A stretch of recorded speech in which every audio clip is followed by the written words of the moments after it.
Terima kasih ya sayang, kamu memang hebat, selalu bisa membuat Mas melayang. Pras mencium kening istrinya dengan sangat lembut. Setelah itu, ia merebahkan tubuhnya tepat di sebelah sang istri. Sama-sama, Mas. Ayuna mengangguk. Wanita itu melirik jam yang ada di dinding. Waktu menunjukkan pukul 11 malam. Biasanya jam segini Pras belum pulang. Alasannya pasti lembur. Namun lelaki itu akan pulang lebih jika ada keinginan, yaitu menuntaskan. Setelah merasa puas, tak jarang Pras langsung tertidur. Namun terkadang lelaki itu memilih untuk duduk di balkon sembari bermain ponsel. Tiba-tiba saja ponsel milik Pras berdering. Lekas ia meraih benda pipi miliknya yang tergeletak di atas nakas. Pras menatap layar ponselnya. Tertera nama seseorang di sana. Lelaki itu bangkit.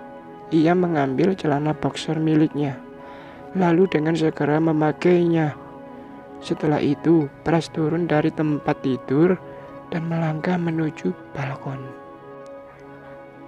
Halo, ada apa? Bisa datang ke rumah nggak? Vio rewel. Dia nanyain kamu terus. Ya sudah, aku ke sana sekarang. Sambungan telepon terputus. Pras menghela napas, lalu kembali masuk ke dalam. Terlihat jika istrinya masih berbaring di atas tempat tidur. Pras melangkah dan naik ke ranjang, lalu duduk di sebelah sang istri. Menyadari akan kehadiran suaminya, Ayuna kembali membuka mata yang sempat terpejam. Ayuna, uangnya sudah aku transfer seperti biasa. Lelaki beralis tebal itu meraih pakaian miliknya yang tergeletak di sebelah istrinya, lantas memakainya dengan segera. Terus ini uang tambahan untuk jajan Sera. Mas ada urusan. Lelaki itu kembali menaruh uang sekitar 2 jutaan tepat di sebelah Ayuna yang masih berbaring dengan tubuh dibungkus selimut. Memangnya ada urusan apa, Mas? Ini kan udah malam, ujar Ayuna seraya menatap suaminya yang tengah bersiap-siap. Biasa, Vio katanya rewel.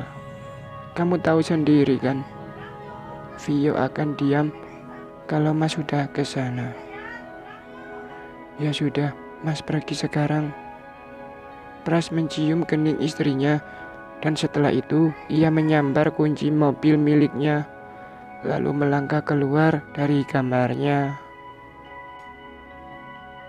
Jujur, Ayuna merasa seperti wanita panggilan, karena Pras hanya datang ketika lelaki itu hendak menuntaskan saja. Setelah itu, Pras akan mentransfer uang, meskipun uang bulanan masih utuh dan belum terpakai. Namun lelaki itu akan tetap memberinya uang setiap kali selesai memadu kasih. Setelah puas, Pras akan langsung tertidur atau keluar menuju balkon untuk bermain ponsel.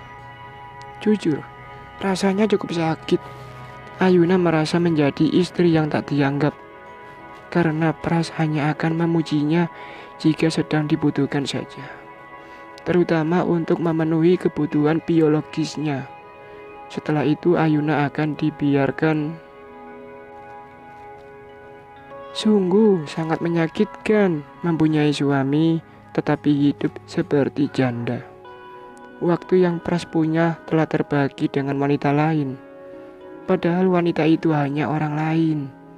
Namun suaminya itu lebih memprioritaskan wanita tersebut tanpa berpikir jika ada hati yang harus dijaga, ada keluarga yang sangat membutuhkannya juga. Setelah suaminya keluar, perlahan Ayuna bangkit. Wanita itu turun dari tempat tidur, lalu melangkah masuk ke dalam kamar mandi dengan selimut yang masih melilit tubuhnya. Ayuna harus segera membersihkan diri agar bisa tidur dengan nyenyak. Walaupun kenyataannya terkadang hingga larut malam matanya tak kunjung terpejam. Sebenarnya siapa istri dan anakmu itu? Siapa, Mas? Kenapa kamu lebih mementingkan mereka? Sedangkan aku dan Sera kamu abaikan. Kumam Ayuna sembari mengguyur tubuhnya dengan air. Semalaman Pras pulang entah jam berapa. Karena saat Ayuna terbangun, suaminya sudah terbaring di sebelahnya. Selalu seperti itu. Ayuna jarang sekali melihat atau menyambut sang suami pulang dari kantor. Dan pagi ini, Pras sudah siap dengan pakaian kantornya seperti biasanya. Mas, hari ini kamu yang antarin Sera ke sekolah ya.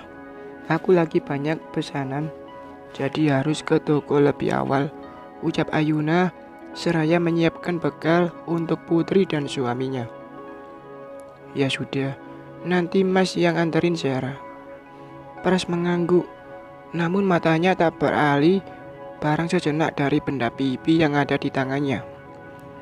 Ayuna menghela napas, berusaha untuk bersabar.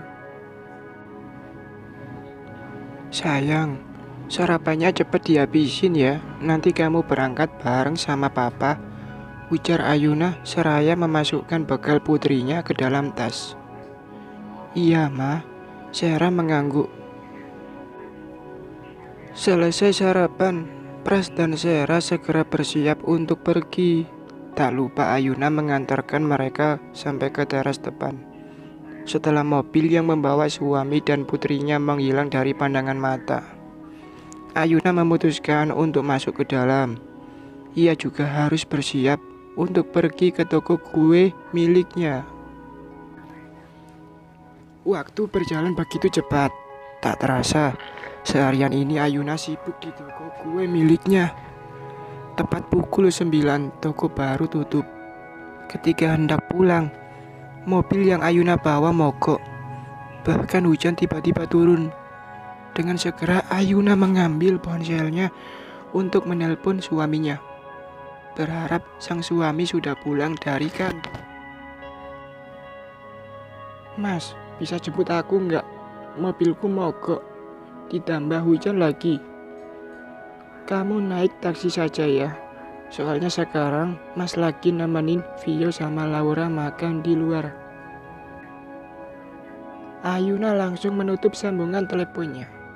Jika sudah menyangkut tentang Vio dan Laura, sudah tidak ada harapan lagi. Karena Pras pasti lebih mementingkan mereka ketimbang istrinya. Padahal Laura hanya sepupunya. Itu pun sepupu jauh. Tapi entah kenapa Pras lebih memprioritaskan mereka.